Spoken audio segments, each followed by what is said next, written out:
The Yoruba Tennis Club on Friday, the 5th of November 2021, held its landmark public lecture titled, "What Can the President Do for Me?" The guest speaker was former Governor of Lagos State and the Honorable Minister of Works and Housing, Mr. Babatunde Raji Fashola, SAN. The chairman of the Yoruba Tennis Club, Brother Babajide Damasio, and vice chairman, Brother Kunle Agbebi, led other members of the club and eminent dignitaries who graced the occasion.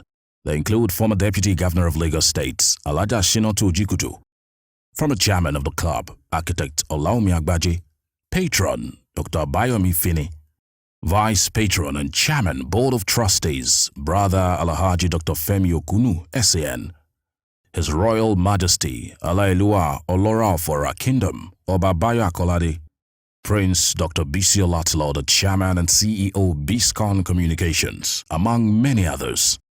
After the introduction of guests by the General Secretary, Brother Gbolahan Dixon, the chairman of the Yoruba Tennis Club, Brother Babajide Damasio, in his opening remarks said the lecture came at a time when everyone is seeking solutions to the unfortunate happenings in the country.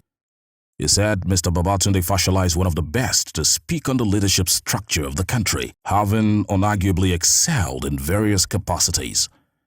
He said he was certain that the lecture will birth mind-boggling questions and implored all to listen with rapt attention. The lecture, the topic, what can the president do for me? You will all agree with me that we have the very right person to do this job. Himself being an active player in this government, he knows everything about this government. So it's going to be an opportunity for us maybe to know what we should be expecting from the president. And I'm sure his lecture will provoke some mind-boggling questions from members of this audience. So we will know where we are going. I don't want to take too much of your time, so I want to pray that you all sit back and then enjoy the lecture. Mr. Babajide Fashola, in his highly intellectual discourse, spoke about the powers, duties and responsibilities of the offices of the President and the Vice President, as well as that of the National Assembly. This he did with references backed by the Constitution. According to Mr. Babajide Raji Fashola, it is important to be informed on the roles of the three arms of government, the executive, legislature and judiciary, in order to know those to hold accountable should there be any evasion or deficiency in duties. A closer look at the details for those who have read the Constitution will suggest possibly that there is an error in mixing up or conflating the powers of the president with the functions of the president. And if you mix up the powers with the functions, it can become misleading. And that difference is a significant difference. So what I've tried to do, I've defined power, legal right, and you can go on and check that. I've defined function as something that you are bound to do. So in the 48 mentions of the office of the president, I've broken down what each mention deals with. 23 instances refer to the powers that the president can exercise. 23 instances. This very, very powerful president, just 23 places where he has powers that he can exercise.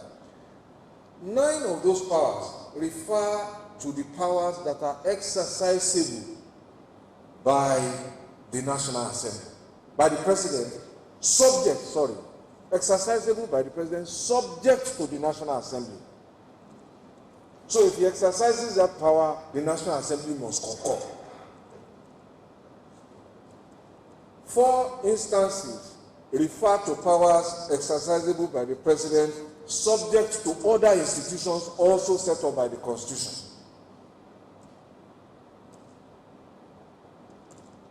9 instances refer to the President's functions and duties. And I've said, let us identify and separate functions from powers.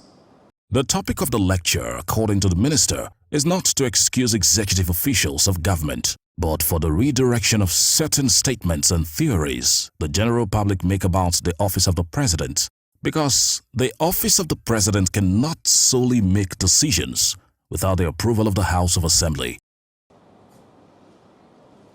So just to help us to contextualize some of the overgeneralized statements that we have made, because they are not borne out by the reality.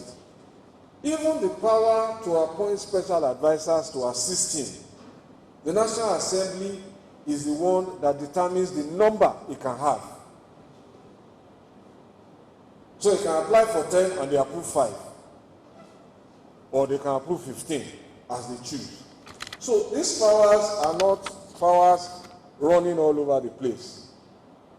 Now, power to appoint judges, this is interesting. All federal judges, the power to appoint justices of the Supreme Court and so on and so forth, subject to confirmation by the Senate. Now, I have talked about powers subject to other institutions provided in the Constitution. Let's just look at a few of them so that we move perhaps a little more quickly. Deployment of members of the armed forces on a limited combat duty outside Nigeria in consultation with the National Defense Council. So it can't act alone. Power to grant pardon to any person convicted of any offense created by an act of the National Assembly, the prerogative of mercy.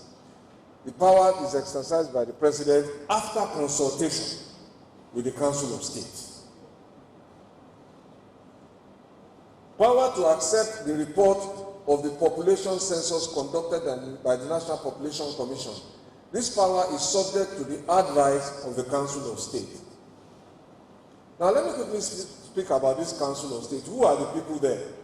Former presidents, Senate President, Speaker, CJN, and all the governors. Those are the people you must sit with. Appointment of the Inspector General. I refer to the point that he can give him lawful directive for crime control, and I said he can't sack him, but he can appoint him. But he can't do that appointment alone. He must do so on the advice of the Police Council. Who are the members of the Police Council? Some of the people I've just referred to, and governors. On the issue of insecurity, he urged all to contribute their quota and be security conscious by asking questions on anomalies around them. I support state law enforcement institutions. I support them. But that doesn't mean that there will be no crime. That's the point I'm making.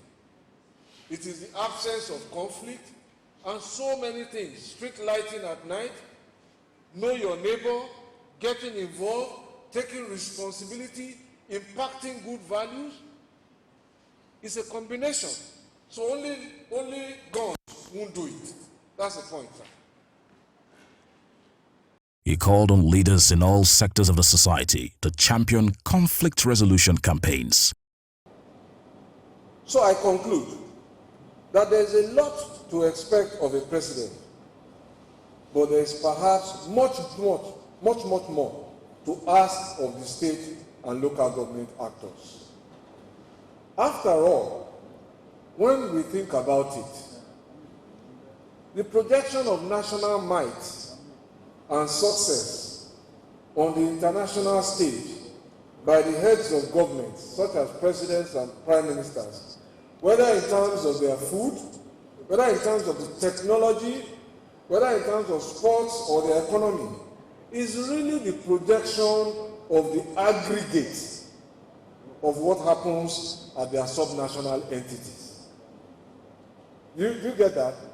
So when one country is saying we are this, the president is saying we are very good in this, if you go down, you will see that it is one state that is actually, or two states.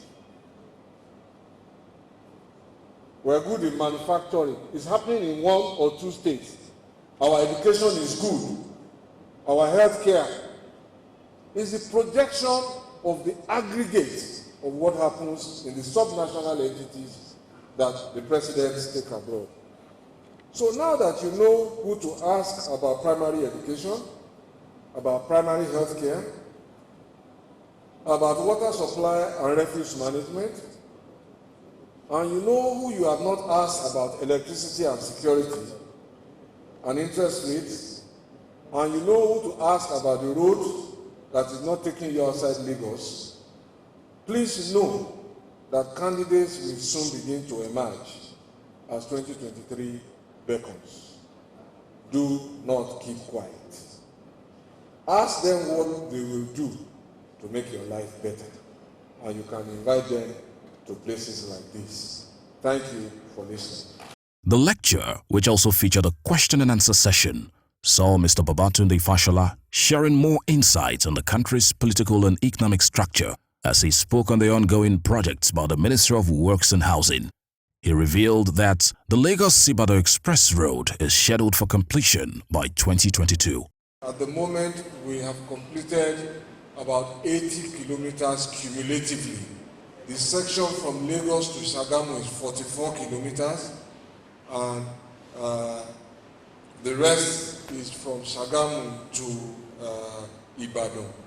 And those who use the road frequently will see that work is now approaching the old toll gate end of Ibadan. And a place called Loto on the Lagos end is where we are trying to construct an interchange. I was there about 4 weeks ago, seeking the assistance of the governor of Ogun State to help us acquire more land. As I've said, land is a state matter, so if they don't give us the land, and the governor has promised to assist. But let me make one interesting point, and I think this is as good an audience to make it. So when people ask, when are you going to complete? Our roads are very long roads, very long. So this is Lagos, Ogun, Oyo, 127 kilometers. And the way we build them is that vehicles have to keep moving. In the remarks of the Secretary of the Board of Trustees of the Yoruba Tennis Club, Dr. Abayomi Fini, he praised Mr. Babatunde Fashola for his remarkable lecture, adding that the lecture gave him insights on the contributory responsibilities of each arm of government and citizens towards the progress of the country. The Honorable Minister, we thank you very much for the opportunity you've given us to have a rapport with you and vice versa, and we hope that we'll see you more often. The only thing I've noticed is that you've gone grayer than when last I saw you. I think that explains how many kilometers of roads you've had to cover. And we hope that people will appreciate all this. But whatever it is, we reckon that you will continue to do your best like we've always done. So what can you and I do to ensure that this country gets the best out of what we have? If we don't have everything, we should be able to get the best out of what we have. I see quite a number of my brothers here seated, and I'm very glad to see them. I haven't seen Senator and Moise, I haven't seen him for quite a while. Oyinlomo, I see you. I have your agbada in my boot, so please ask the driver. I want to say that this lecture has been well attended, and I'm very glad and happy, so that people can go with the idea that we are eager to make positive contributions to the growth and development of our nation, not just sitting down and merry-making, as some people wrongly believe. We hope that whatever emanates from what we have put together here today will be of tremendous value to our country. So thank you very much. Vice Chairman of the club, Brother Kunle Agbebi, in his vote of thanks, appreciated all for gracing the occasion and thanks the guest speaker for the honor. Biscon Communications congratulates the Yoruba Tennis Club on the success of its 2021 public lecture.